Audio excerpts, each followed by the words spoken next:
speaking of dicks, debate class. Debate class. All right.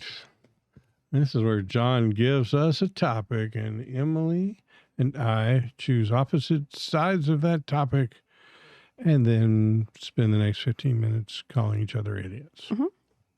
Typical Thursday. Sums it up. So there's been a lot of talk on TTRPG Twitter of late about charisma rolls. Do you think charisma rolls should be acted out? And should the acting out of the charisma roll be as important or more important than the roll itself? There's a lot of sides to this, so I'm trying to figure out how to pick a pro or a con. So can you state it as like a yes or no thing? So rolls should have to be acted out. So kind of like instead of saying I want to roll an insight check, Charisma rolls should have to be acted out. Instead of saying I want to intimidate him, well, I'm going to walk up to him and I'm going to say, I'll bust your face in. Like, that's what you mean. They should have to be acted out. So instead of just saying I roll intimidate, you got to say what you did to intimidate before you doing the roll, or as you do the roll, or whatever. Which side you want? I think I picked last time. It's your turn to pick. And then I'm going to pick no. You don't have to act it out. Okay. That's a surprise. I know. It is. Yeah. Likes a challenge. So, got to act it out. For those of you in the audience that don't know, Steve is actually at our tables a big proponent of, well, what do you say? Right. What do you do? So it's just surprising to hear him go that way. I'm interested. All right. So then I'm going to be arguing the side that you do need to act it out. Yep. Okay. So you got the pro position. So before we go into this, can I set one boundary? I'll ignore it, but please feel free. I'm just saying, if we don't bring up the thing about like people who choose not to role play, because that's a comfort level thing at your table, and it doesn't really benefit this argument. Does that make sense? Yeah. You can absolutely set that boundary. I'm pretty sure I'm going to ignore it when it gets to my point. Okay, that's fine.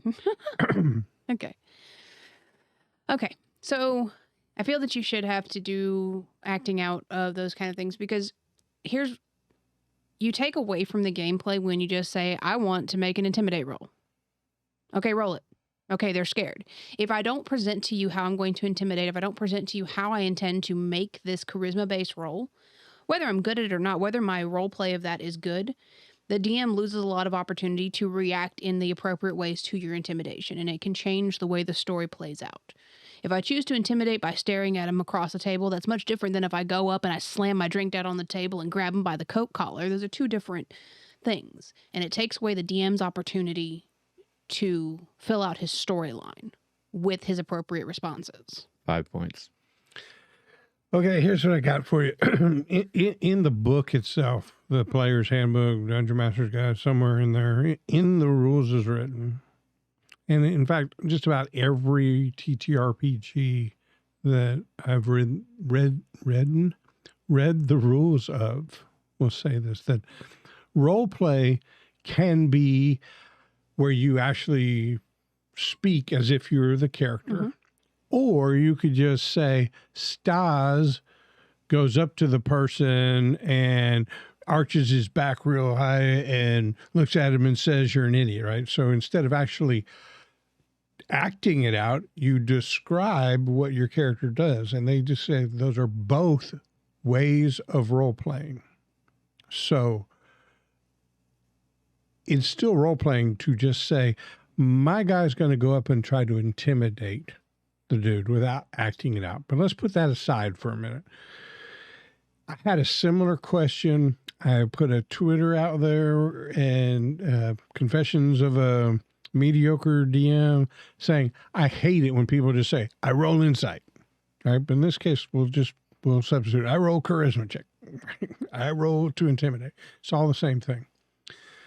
And basically I was saying, that bugs me a little bit. Like, don't tell me you roll to insight or you roll to intimidate. Tell me what your character does. And then if necessary, I will say, okay, give me a intimidate roll or give me an insight roll. If somebody had a really, really good comment in there, and it was, knowing that there's different layers of it, instead of requiring it, reward it. So if somebody came up there and instead of just saying, I rolled to intimidate, I'm rolling charisma, they went up there and said, I grabbed him by his shirt collar, I lift him up off the ground, I pull him as close as I can, and spittle coming out of my mouth as I look at him and say, you kissed my mother. Give him a bonus. Give him advantage on his roll. 7 points for kissing someone else's mother. Yeah. So I'd like that approach to it because some people aren't comfortable. And this is where I cross over the boundary. You want to, some people aren't comfortable with the role play. So at some point, some players have to be able to fall back on just, I am playing a pretend character. I don't know what I would say. I don't know how to do a joke for Tasha's hideous laughter, or I don't know how to do a really bad diss for whatever that other one I can't think of right now. Vicious mockery. Vicious mockery, right? But my character is it, so I just want to do that. At some point, you got to have that as a safety net. The rest of it is trying to encourage people to get to the level where they act it out, and then the mechanics happen kind of in the background. And if you used rewarding people with, okay, really well put, great. Well, I like the way you said that. I like the approach you're taking. Have advantage on the roll. Then not only does it encourage those people to do it, then people who don't normally do it might actually start trying it. So, and I can understand that point, but for one, to say that some people's comfort level doesn't allow them to do the role play, so I'm just going to give advantage to the people who are, you're inherently disadvantaging people who aren't comfortable with it and therefore punishing them anyways. So 7 points. It loses its effectiveness. But here's the thing. This is a storytelling aspect, and I'm not asking them to jump up from the table and do these things, but to demonstrate to some degree, even if they can't come up with a good joke, what they say, if they fail or if they succeed, can dictate how me as a DM, how I choose to react. If they do come up to my character and grab him by the collar and say, you kissed my mother, and they roll horribly, that's when I reach up and grab their shoulders and like, sit down, son. And like, it gives me an opportunity to continue that role play and create a more richer story for everyone at the table, not just the one person who was rolling. It doesn't have to be a Broadway production every time you roll, but putting in those details of what you say and how you say it, even if you can't articulate it in the manner your character would, provides context to the situation. Sure. Good points. Seriously, I'm not being a smartass here. Good points. However, the games are set up where there is role play opportunities, and then there are mechanics. Mm-hmm. And there will always be a dividing line in the mechanics. And if something, between the two, mechanics and role play, and if something can be settled with mechanics, then the players have to have the right to just say, that's all I'm going to do. Just the mechanics. Otherwise, John rolls to hit and I say, well, stand up and show me how you swing your battle axe. The mechanic line is there. And if there's a mechanic to adjudicate a particular situation, that has to always be enough. And if players want to give more, absolutely. But if this is an intimidation check, I don't need to say anything else other than there's a mechanic for it.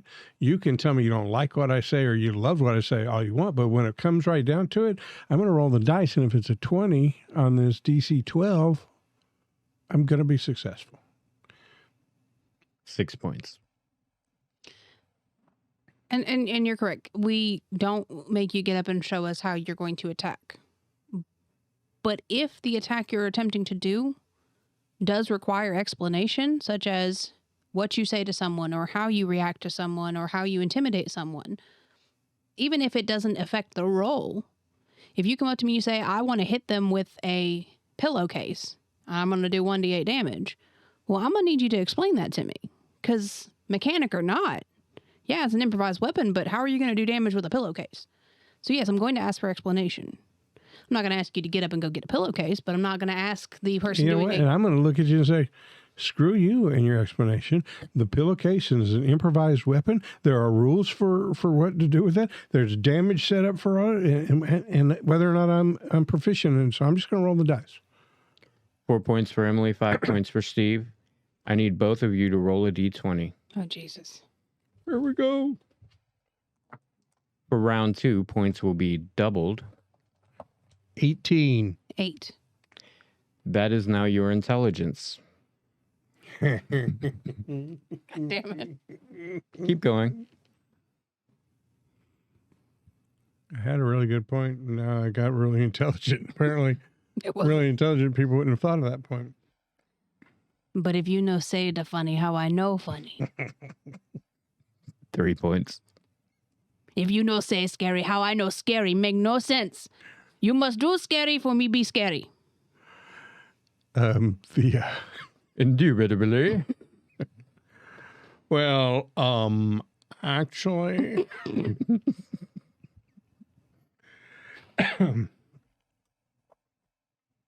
See, you fail charisma roll. You have nothing to say. yeah, and the fact that you guys want to keep filling the dead air makes it harder and harder for me to find that damn thought I had, because it was a killer. You know, I just need the world to be silent for 3 minutes. There was my idea. But you know how my old brain is getting.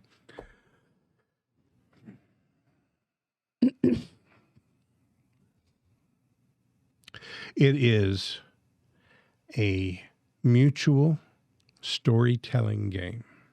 Your major point is, as a DM, I need you to explain. I need you to tell me what you're saying so that I can then figure out how the rest of the story is going to go, and I can feed off of that. Well, as a DM, your responsibility is to keep the flow of the story going as we mutually tell it. And when there are gaps, to be able to step in and fill it, because you've got all the information that's behind you, the big fat book of lore that John dumped on us, and all the setting and the encounters and whatnot. And when you have a player that just says, I hit him with a pillowcase, then your job as a DM is not to say, I need you to explain how you're going to do that, because that's not that player. What you said is, instead is, okay, you wildly swing the pillowcase, and as it whips through the air, looks like it's going to totally miss him, but then at the very last second, the very corner of that pillowcase, like a popping towel on the poolside, hits him right in the eye and takes 7 points of damage. He stumbles back, stunned by your attack. What do you do next? That's your job. I don't know what mutual means, but I know it's a game we all play Hold together. on a second. I was entitled to some points there. 5 points. I wrote down the points. Not enough big words. But it was The a well big actually concept. was added to I it. am so intelligent that I know to keep my vocabulary at a level she can understand. Okay, 2 more points. I don't know what mutual means, but I know it's a game we all play together, which means I have to play too and tell story too. It's everybody play. Everybody write story. I don't know mutual, but everybody write story. 4 points. Everybody does write stories, and some of us have been doing it longer and are better at it. And some are newer and not as good at it, but still enjoy playing it. You're walking down a slippery slope towards everybody has to satisfy some minimum level of ability to role play or ability to improvise, ability to think on their feet before they can get in your game. And you know what? That's not it. All they got to do is the ability to want to have a little fun and can toss one of these. But you are slippery slope to game that is just math. It's all math. It's all a balance, because you'll never get the math out of the game. As long as it's there, players are sometimes going to just have to go, I just want to make the roll. I can't think of anything. I ain't got the spoons in me today to come up with how I swung the pillowcase. 2 points to Steve, 3 points to Emily, 1 point to Steve. I think we're done. Okay. Time to tally up the points.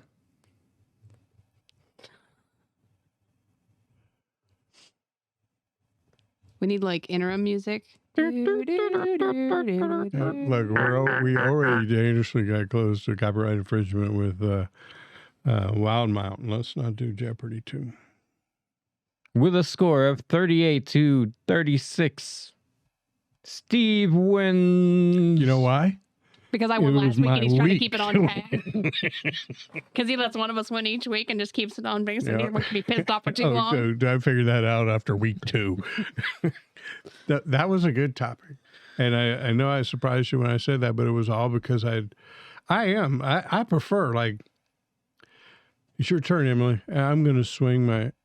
Yeah, no, you love what we... Yeah. Well, I reach behind me and I, with a big wide arc swing. I love that shit. And, you know, if you're going to do vicious mockery, hell, you got 6 other players to get through before it gets around to you, and you know you're going to do vicious mockery. Come up with a your mama joke for me, you know? Go to the internet. Put something in it. I love that. But then somebody on Twitter really, hey, some people just aren't comfortable with that. But I think anyway, you had a really good point about if you're rewarding some, you're essentially by default penalizing others. So I'm not sure how I'm going to wrestle with that dilemma that you put in there. It was a really good point.